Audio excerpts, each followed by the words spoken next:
Talk is real and where the sports never Never sleep. sleep. I'm your host, Black Jeruz, and that right there, my friend, is cousin TJ. What's up? What's up? Let's run it, man. Week 9, boy. Now weeks went by super quick, dog. Ready for this preview, man? Yes, sir. Let's go ahead and get into it. Some more good football this week. Hey, it's a lot of good football this weekend. A lot of good football. We got BYU visiting Iowa State. Because what does BYU or Iowa State have to do to win this game? What is the matchup that you are looking at? What you got, cuz? I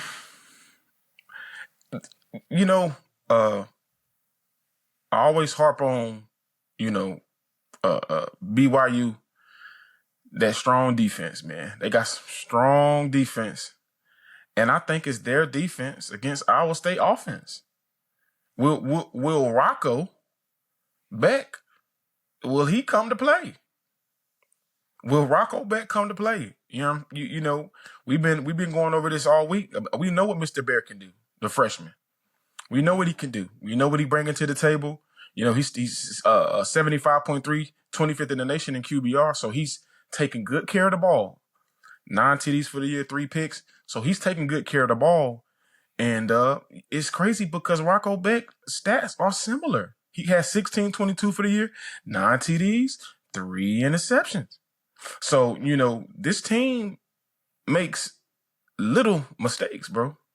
They're second in the nation as far as penalties being thrown. They're second in the nation as far as not getting penalties. So they're playing real clean. This is just going to be a game of fight and will. Of course, they're going to come ready to play because I'm sure they want to knock BYU off. I'm sure they want to come knock BYU off. They have a decent, I'm not going to say decent, but they have a good defense.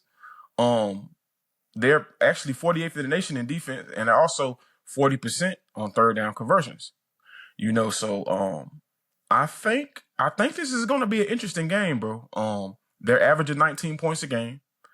As far as the defense, I believe the defense is, 19 a game, but this is going to be a good one, bro. But I just think that, BYU has to be disciplined this game because they're not going to make a lot of mistakes. And, BYU don't make a lot of mistakes a game, but, that can be an issue when somebody's moving the chains, when somebody's keeping it. You never know. And just, them being undefeated, I'm thinking they're going to come in and try to make some noise. They got a good cast with them. They got a running back, Abu, 92, 41, 4 TDs. They got another running back, 79 for 348, 2 TDs. Escudero, the receiver position, 2 TDs, 334 for the year. So they got some good players over there. They have some great DBs. It's going to be a good test for Chase Roberts in Kingston as well. So that's another thing that I'm looking at. One of their DBs, Neil Jr., 27 solo tackles for the year. So they're tackling in space. They can move around. I think this is going to be a good task for them. But like I said, though, BYU's defense, man, 18th in the nation. So this is gonna be good, man. But if the two teams play their A game, this game is gonna be great, bro. It's gonna be great. It's gonna be a good game. Do you think Rocco Beck is the best quarterback that BYU has faced this season? To be honest, statistically, I think he is, as far as turnovers and TD and interception ratio. But I think Dan Pierre might have been the more of a weapon as a QB. They faced him and Fafita from Arizona. I think they were more able to do a little bit more. What about Caleb, ECU quarterback? Caleb, yes. But I'm just saying, as far as Caleb, I love Caleb. Great quarterback. But I'm just saying, as far as, if something go wrong, can they get out of the situation? Like Caden Salter. Can Rocco Beck get out of trouble if BYU is getting the same type of pressure they got this past week? Because if they're getting pressure like that, can he get away? Night. It might be a long night for him. That's what I'm. It's tricky. Like we've been saying, you play teams differently each week, and if they're getting pressure like they did last week on Dampier, I don't know if Rocco's gonna be getting away like that. And that's my thing. That's the up I feel like the defense has on them. But he's a good quarterback. He's a good game manager, and they want to knock them off, bro. They want to knock them off, right? This is a do or die time during the year, so I want to see. The target is definitely on BYU's back now. Yes, it is. Matt Campbell, a wonderful coach, similar to Kyle Whittingham, tough, physical, hard-nosed coach. Yeah. Teams are usually disciplined. They're not going to beat themselves. Rocco Beck is an excellent quarterback. I actually like Rocco Beck a lot. Just things BYU have to look out for is just the quarterback run. When things break down, Rocco Beck will run the ball, and he's very tough to get down on the ground. Yeah. They're going to run it on the edges. They're going to test the edges for BYU with a Boo. Yeah. Boo is no joke. Like, he is really, really hard to get down to the ground. Yeah. And from the film that I've seen, basically all they do, they do a lot of mesh concepts, running over across the middle, depending on if we're going to run man or they're going to play zone. They do a lot of mesh concepts. But you stop Rocco Beck, you stop the offense. Yeah. And for the most part, what BYU has shown me, you're not going to have when quarterbacks play Colorado, they pretty much have a Heisman campaign against Colorado. Yeah. I don't really see that against BYU.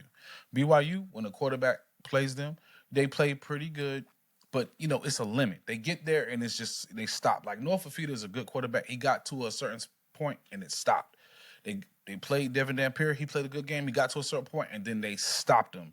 Yeah. Like, the coaching on the defensive side of the ball have made incredible adjustments so far. That's what I've seen compared to other teams where, let's say, Florida, right? Them and Texas A&M going back and forth, and then all of a sudden, Texas A&M made an adjustment. Florida didn't make the adjustment. Then Texas A&M just takes off. Take away.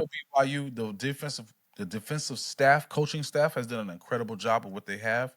Yeah. And hopefully everybody's playing this game. Like I said in the previous video, this defensive line is not made to get sacks. They are going to pressure you, and they are going to force you and funnel you to the linebackers, where the linebackers can make plays, because our linebackers, because we root for BYU, of course. The linebackers are going to make the plays. All right? Kelly and Glasgow, they're going to make the plays. And then if it gets beyond that, number 11 is going to make the plays. And I feel like this is another matchup. Whenever the quarterback is a scrambling quarterback, it plays right into Utah's hands. It plays right into Utah's hands.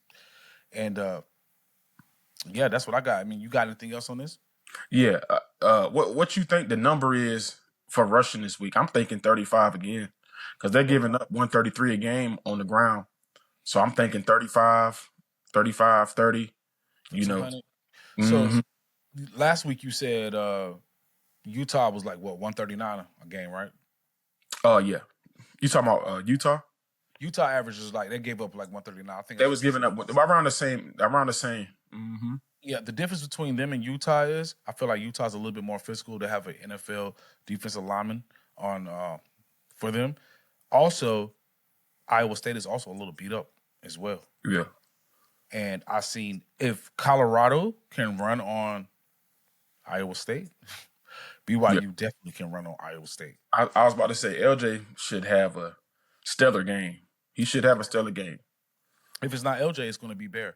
But they should have a great rushing attack against Iowa State. But again, definitely respect to Iowa State and Matt Campbell. They 5-2 in the season, 2-2 in the conference. Sure. The bullseye is on BYU. Yeah. On BYU backs right now. The bullseye, they're not the hunters anymore. They are the hunted. Hunted. Yes, sir. From here on out, they will be the hunted. So let's see how these guys adjust. Let's see how their mind state adjust of being the hunted instead of the hunters. Yeah. But, going just off how their quarterback is, even killed, man. They in good hands, dog. Yeah. They should be good, bro. And then complementary in one another, I mean, that should be good, bro. So It should be good.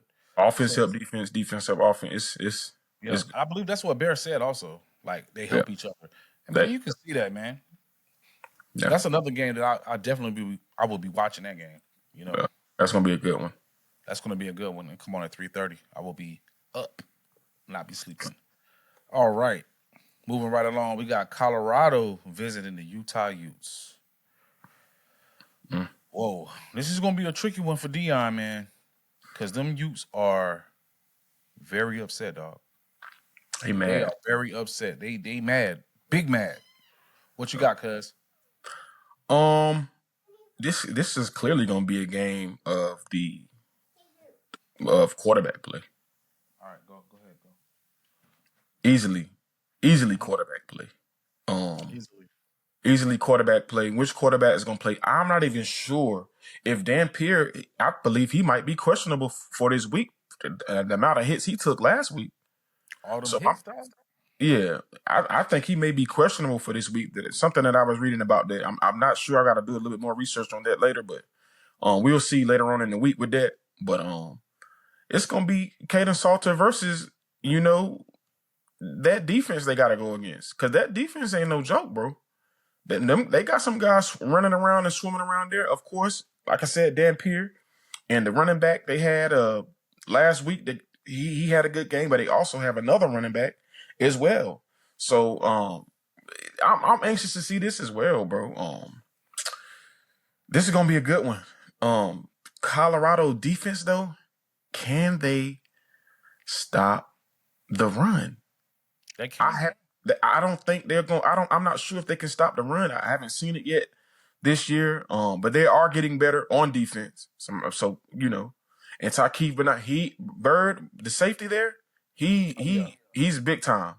He's big time. He had 34 solos right now, so he's doing his thing out there. I just want to see if they can get some type of identity, bro. It's just ups and downs. Like get something steady going that gonna work and something that you can build on. But they are getting better. But Utah is a very strong team, and they're gonna be pretty mad about what happened last week. Because that actually decided who was winning. The actual conference. That could have put them a little higher in the conference. So I mean, we're gonna see, man. I mean, Deion and them have a good team, though. I just haven't seen them stop the run. Like I said, to Keith Miller, 20 catches for 371. They got some guys over there that can ball. But it's it's up to Salter, man. What is he gonna do? What is he gonna bring with the offense? Nine rushing TDs, 5 rushing TDs for the year, 9 passing. So we're gonna see, bro. It's gonna be a good game as well. But if Dan Pierre playing, Yeah. phew. I honestly think BYU might have broken Utah, dog. Yeah. And I really think Colorado has a shot at this. Colorado has a very explosive offense if they can just put it together. If they stop throwing screens 2 times out of each drive, they will be fine. They have weapons on the outside. They have 3 amazing wide receivers. They have a good running back. They have a good offense. This is the best offensive line that Dion has had. If Shador had this offensive line, ... That's all I'm going to say. It's no reason for them not to put up any points. The only way Colorado doesn't put any points up on the board is because of the play calling. That is the only reason. Yeah. They have too much talent on offense to not put up any points. They should put 40 points up on Utah. Yeah. And I'm not even exaggerating. They should put 40 points on Utah at least.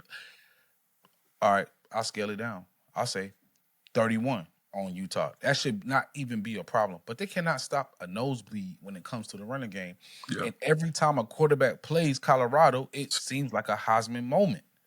Yeah. If you go back to Haynes King, opening night, Heisman moment. You go to the Houston Connor Wegman, Heisman moment. You go to Bear. Bear had an incredible game against Colorado.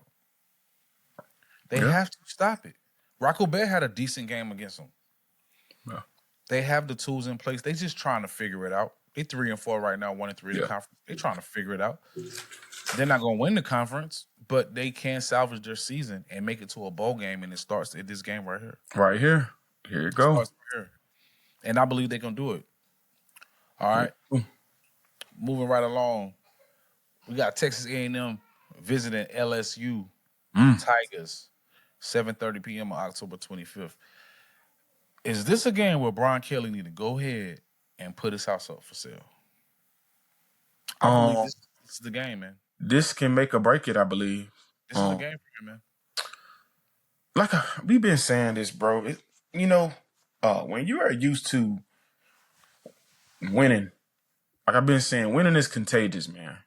Once you get them wins and they pile up, it don't feel right when you lose. Sometimes you lose and feel sick.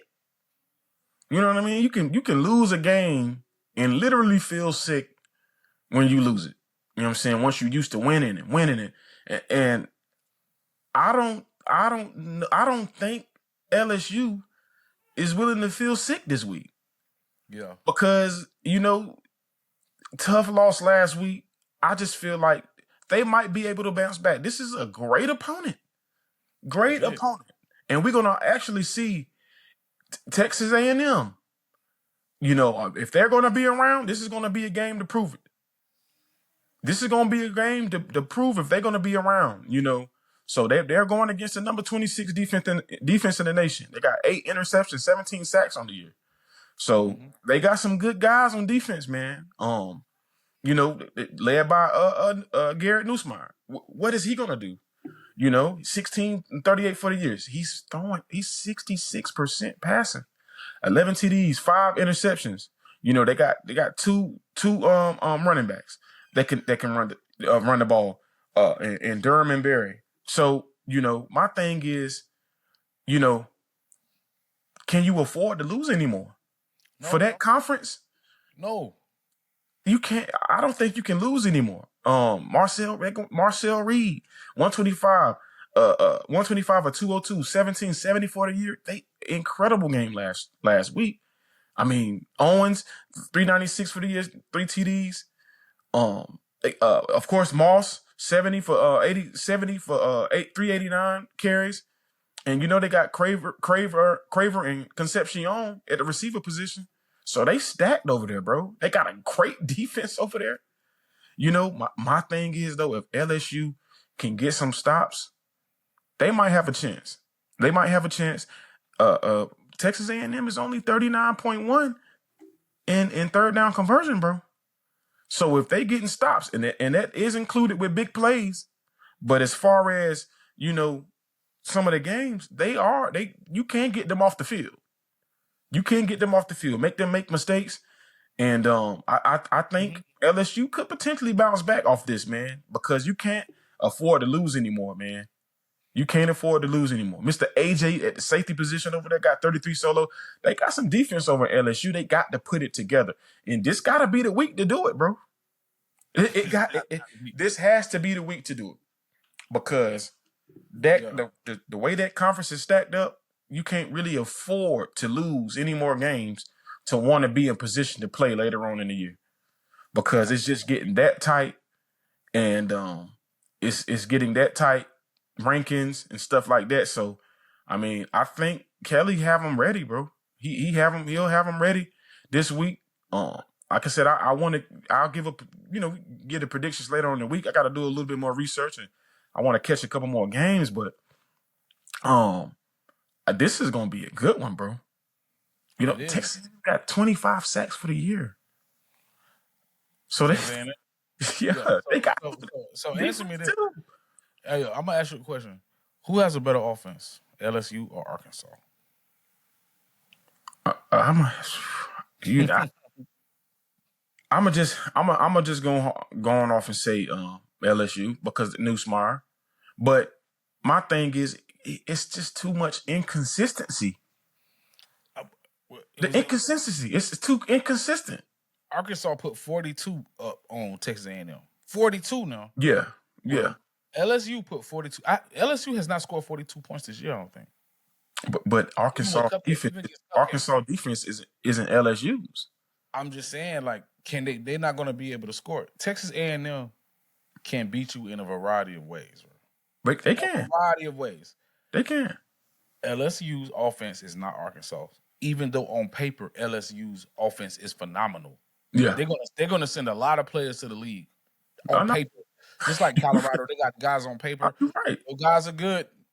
They have the talent, but they are not executing. And with LSU, it's like, how are you going to stop explosive plays? They retooled their secondary, just like Miami. But LSU do have injuries.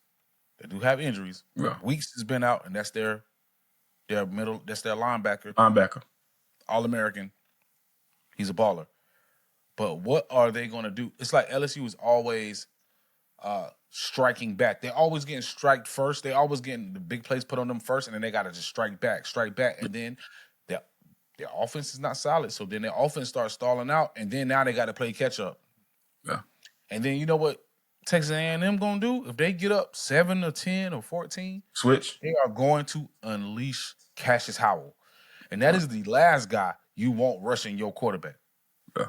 That's the last guy. We got 9.5 sacks this year. Yeah. The dog, first round pick. You do not want them unleashing them that front four, man. Right. It's night. Texas A&M couldn't get into a point where they could do that against Arkansas because Arkansas was mixing it up. Bobby Petrino was dialing it up, and they scored 42 on them. Yeah. LSU not putting up 42, man. I just feel like, though, like I said, though, are they gonna put it together? It's too much inconsistency for me. But they still 26 in the nation in defense, bro. And that's my thing. If they can keep them at bay, make Marcel make some mistakes, because that's what you're gonna initially have to do. And they got some DBs that can cover. They can stay with Concepcion and Craver, so it's gonna be a battle. It's gonna be a battle. But my thing is, can you make them make mistakes? You know, now Texas A&M offense is 17th in the nation, so like I said, they putting up some points and they putting up some yards. But I'm thinking LSU, enough has to be enough. Enough has to be enough because they're usually a powerhouse down there. And I heard he put a for sale sign out there. Not Kelly, bro. Kelly put a for sale. Kelly said he going to Penn State, dog. Kelly said, "Yo, that's a good destination, though. It's a little tough. Hey, man, I'm gonna go up here where y'all can't call me because there ain't no signal out here. I'm gonna go to Penn State. Boy, it's too hard. I got all these dogs down here. I can still put it together. I got an NFL caliber quarterback. I can't put it together. He has a wonderful offensive coordinator. Like, man, LSU is set, dog. Just can't put it together. But you saying they're gonna put it together? It has to be this week. It has to be, bro, because they still ranked too, dog. That's what I'm saying. They both rank. So, but you need this win. You need this win. It's no more. You need it now. No more inconsistency, guys. No more inconsistency now. Okay, we lost. This is it. This is it right here. That's how it gotta be. Yeah, this is it.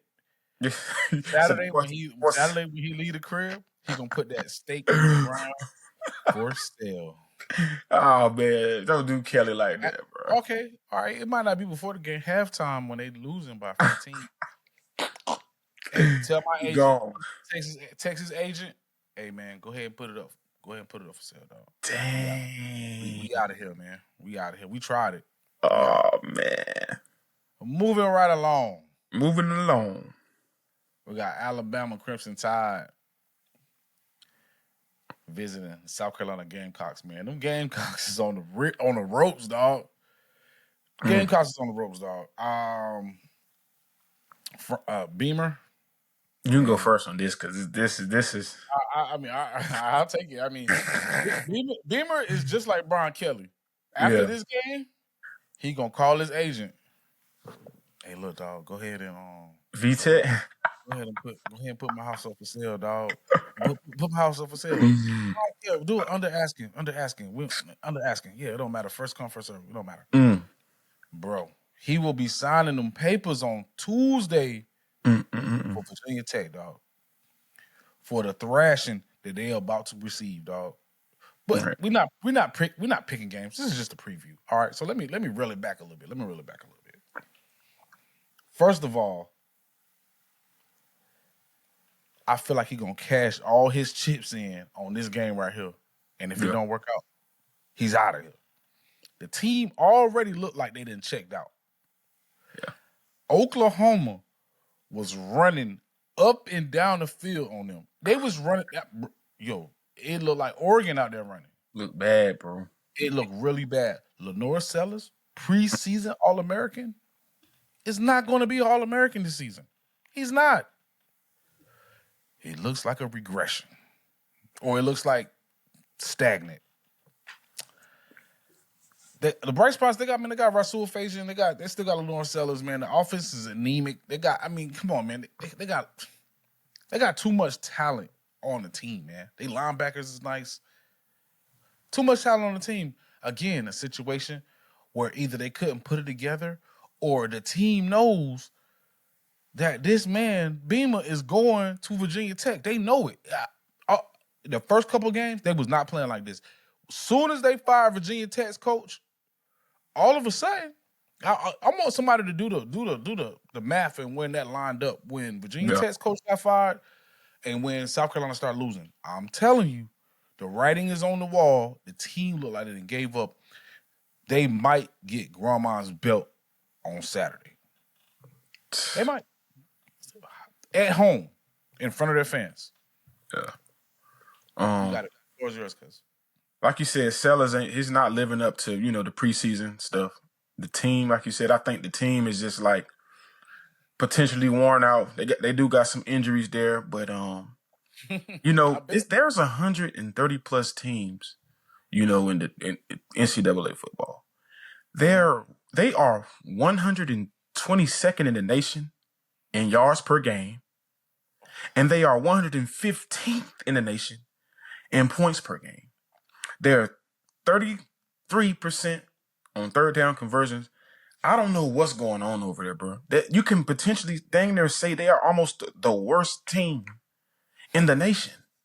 And that's, and like you said, it's too much talent over there for it to be looking like this. Mind you, they about to go against, I think, the Heisman, the league Heisman candidate this year. They're going against Todd. That's the glue of that team, bro. They revolve around that team. That they play hard for him. They play hard for each other. That is a team. That is surely a team that is getting it together over there. They know what's at stake. 153 for the year, 218, 19th, 70% of his passes he's completing. 18 TDs, one interception. They got it going on right now, man. They got it going on. Defense, both sides, Bernard Williams, they have been, these last couple weeks have been showing you that, give us time, and we're going to show you. And they're starting to show, like I said, that snowball, when you roll it down the hill, that snowball is definitely getting bigger with them. And they doing their thing. I just don't see South Carolina. I don't know, maybe a special, maybe, I don't know, maybe, but I just don't even see that, man. But I just don't think South Carolina is mentally ready for this, because last week, playing these stellar teams every week, bro, mentally can mess with you. Mm-hmm. It can really mess with you, bro. Come in it every week. Oh, we got to play them. We got to play them. They're ranked. You got to watch out for them. Being in your playbook, watching film on these teams every week can get exhausting. That's when the mental part of the game come in. The attention to detail. What you gonna do when the game come? How you prepare for the game? How are you practicing? And that stuff can mentally beat you up. Knowing they got to play Alabama while they rolling like this, they taking deep breaths over there, like another week. You know what I mean? So it's just like, that can get exhausting. But if you a player, you want to show, I'm still gonna play. But this could be a good revival for them just to, go on for the season. But I just don't see them I don't see them competing at a level that Alabama's on right now. You never know. You never know, though. You never know. I'm not gonna say. I really don't want to say that, but you just never know week in and week out. But this Alabama team, how they looking, bro? With Ty, they looking real good on all cylinders. Defense, offense, special teams, swarming, coaching, the atmosphere. It feel like Nick Saban's there. That's what it's feeling like. That's the. Listen. These last couple games, when you look, these last couple weeks, bro, that energy there is building up to that. That's where I'm getting it. It's building up to that, and that's what they missing. And the fans are backing them. You know, it can get real crazy down there, bro. Because I just think they not losing. I don't think they gonna lose anymore. That's my opinion. The way they look, and if Ty keep playing like that, how he's been playing, bro. I mean, he's throwing. I can't really explain what he's looking good, bro. He's looking real good as a quarterback. I mean, like I said, I'll be shocked if he don't win Heisman. It is another quarterback that's up there. Mendoza looks. Oh my God, Mendoza, crazy. He's looking. Oh, both of them guys, man. But South Carolina, just y'all pray and get ready, man. Just get ready to fight. Get ready to fight. Don't win or lose, no attitude, man. But just get ready, man. Get ready down there. Hey, man, Oklahoma took their soul, man. Yeah, man. Oklahoma took their soul, man. They was running on them so bad, man. Them guys didn't like they didn't want to tackle no more. They was like, man, our coach is out. We out. We done. Our coach is done. We done. They was looking good at the beginning of the year, though, man. And that's what somebody go back and look. Whenever Virginia Tech coach got fired, South Carolina went to the tank. Oh no, we got to run that back. I'll let everybody know during the prediction video, but hey, man, it's looking real tricky out here. Like, they have Lenore Sellers, Nick Harbor, they have Faison, they have the linebackers is phenomenal. They have a great. They got a squad. They got a squad. Oh, like what is going on here? They're bottom of the barrel, bro. It's just not looking good over there. Their season is over. They're praying for a bowl game. Yeah, it's just not looking good over there. How does Beamer get a job at Virginia Tech if they're losing like this just because of his dad? Wow. They better not hire him. Yeah, it's just fight. You gotta fight. That's what you gotta do to be the rest of the year. Just fight, man. Fight. Well, the same thing is about to go for this next game we got. We got Syracuse Orange visiting the Rambling Wreck at Georgia Tech. Same type of situation. Syracuse 3-4, 1-3 in the ACC. The Rambling Wreck 7-0, 4-0, riding high. Yeah. Now Syracuse, this is a tricky game for them. Man, their quarterback got hurt for the season. He tore his Achilles. But there's no excuses. Next man up. What you got? So is Steve out? Yeah, Angeli's done for the season. Angeli's done, right? Okay, well, yeah. I went off that, so I'm not even sure who they bringing up on the plate. Not to cut you off, I'm gonna let you know who. I'm gonna tell you right now. It's Ricky Collins, and he has 5 touchdowns and 8 picks this season. Oh man, he was walking it to them. To Pitt. Here you go. It was similar to DJ Lagway, and he'll jog off the field like nothing happened. Oh man, I'm gonna tell you this from what I've seen. They do have a defense that can run around. Mm-hmm. They got a decent defense that can run around. They have at least 5 guys with 20+ solo tackles, so they can tackle in space. They can tackle in space. They can tackle in the open field. So, that's a plus. They are 35% on third down. They do got a receiver with Cook and Gill. 37 catches for 456 for the year, 2 TDs, and Gill with the 21 for 370 for the 4 TDs. So they can move the ball. But if you saying the quarterback's out, from what I seen, he was pretty decent. Did he get hurt last week? No, he got hurt against the week. Was it in the week before? Yeah, it was against Clemson. Okay. Yeah, so then yeah, I don't know. I don't know about that, but I do know they're playing against the number 19th offense in the nation, Georgia Tech. Haynes King is nothing to play with. Dual threat. He is their leading rusher with 101 carries. Right behind him, Jamal Haynes with the 81 for the 409, averaging 5 yards a carry. You get him the ball 2 times, that's the first down. You give him 2 balls the first down, so they got weapons over there. Isaiah Cannon, 19 for 301 at the receiver. They looking good. They got Mr. Cal Effort on defense, the linebacker. He got 22 solos for the year. They should be good. Third down, 47% on third down, so it's a little better than most. So this should be a good game for them as well. Don't go in lackluster. Don't go in lackluster. I know that. Don't go in there lackluster. And you gotta handle business. So that they did beat, like you said, Colorado, Clemson, Virginia Tech, and they fought hard against Duke. Got that victory over there. So this is a good team, and potentially if they can win out, it's going to be in the talks. Might see them in the ACC championship. So we're gonna see about that. This is gonna be a good one. They do got a little road ahead, but let's see if they can persevere that. But with Haynes King, anything is possible, man. 11th in the nation in QBR, 82.8. So he's balling all cylinders, and they do got a defense backing him. So this will be good, Ruse. It's a lot of good football this week, bro. It is, but I don't think this game is gonna be good. I think this belt. This got some potential for switcher belt. But the strangest things has happened. I'm not sure if week 8 was the pure upset weekend. It looked like it was a lot of upsets, but we'll get right into it. Like you said, all right, Brent Key, right? You was talking about could it be a letdown? They got to be, prepared. Brent Key is gonna have these dudes prepared. He's a former offensive lineman. He is tough.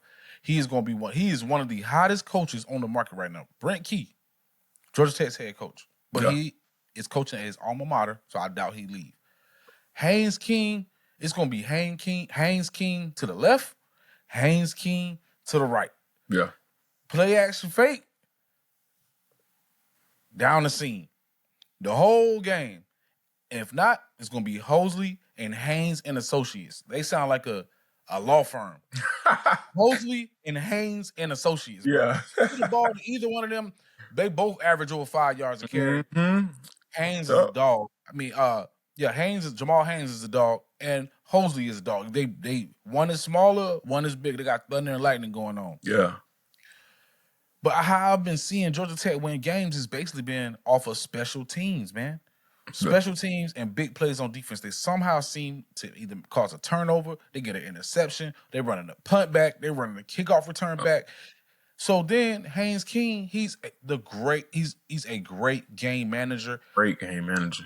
That can take over the game. Haynes King can take over the game. He won a lot of these games in the clutch moments on 3rd and 4th down, willing his team to win. I said Georgia Tech and BYU were very similar. Haynes King does those same things that Bear does. He can run the ball. He can pass. Haynes King is a very underrated passer. They don't pass the ball. Very underrated. Very underrated as a passer. I don't know if Rutherford is coming back. Well, Georgia Tech is really the only suspect thing on Georgia Tech is their defense, and they were struggling defending a running quarterback. Mensah was breaking off runs left and right. He just created problems with his legs, finding open wide receivers.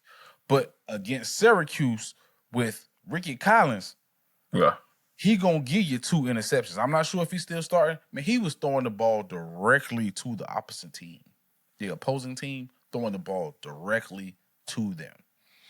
And you say he throwing it to him and running off the field like nothing happened.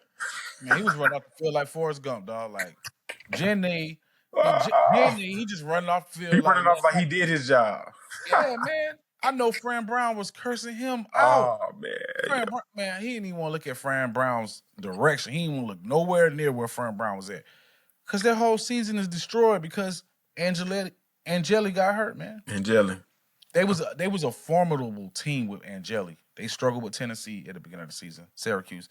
But They got off to a good start when Angeli was starting against Clemson. They finished them off, but he got hurt in the game, and it's like, injuries happen. So Fran Brown will get a pat. Like, Fran Brown really is an awesome coach. Brent Key is an awesome, tough-nosed coach. He remind me of Mario Cristobal. His team gritty. They fight hard, but he got a quarterback that he can trust. Haynes King really don't make no mistakes. He don't make no mistakes, man.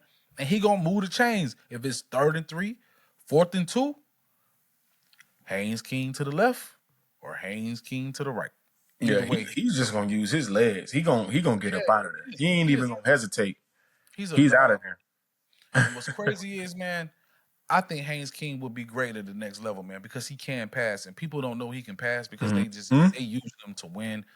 Haynes King can throw that ball, dog. He's Texas A&M. He's going to Texas A&M, huh? He's 108 for 153 for the year. So yeah, man, he can throw the pill. 560 on the ground. 10 tuds. 10 tuds. 10. He doing this. He balling. He doing this thing. So and the last game we got Indiana UCLA. What you got for that, man? Or do you want me to start it off? I mean, like I said, it's short and sweet. UCLA, bro. Yeah. Tim Skipper been doing his thing since he had to run the ship over there. He doing his thing. So UCLA, they got some. They getting a little confidence. Can Nico pull another upset? He could. He has the potential to do it. They got a decent defense backing him. You know, if I was Skipper, I wouldn't hold nothing back. I wouldn't hold anything back. But they 66% on 4th down, 40% on 3rd down. You know, the offense can get going, bro. They got a couple running backs over there. Like I said, then Nico, you got something to worry about. He spreads the ball as well. In the receiving core, all the guys is happy over there. He's throwing the ball to who's open. Yeah. So he gonna find you. If you open, he gonna find you. But he's going against potentially another Heisman Mendoza, man. This Indiana team, bro. They're top 10 in offense and defense in the nation. So they have a complete team over there. What they got going on over there is working. Like I said, Mendoza, great. I mean, hands down, he's a first rounder. I'm gonna say that now. Hands down, first rounder. 133 for the year, 181, 133 for 181, 1755, 21 TDs, 2 interceptions. So him taking care of the ball, so poised.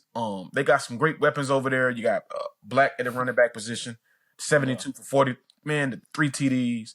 You got Hemby over there, the 90 for 432. Everybody is putting a helping hand over there. Let's put it that way. Then they got Cooper Sr. at the receiver. They got the receiving core is wild. They 26 sacks for the year so far.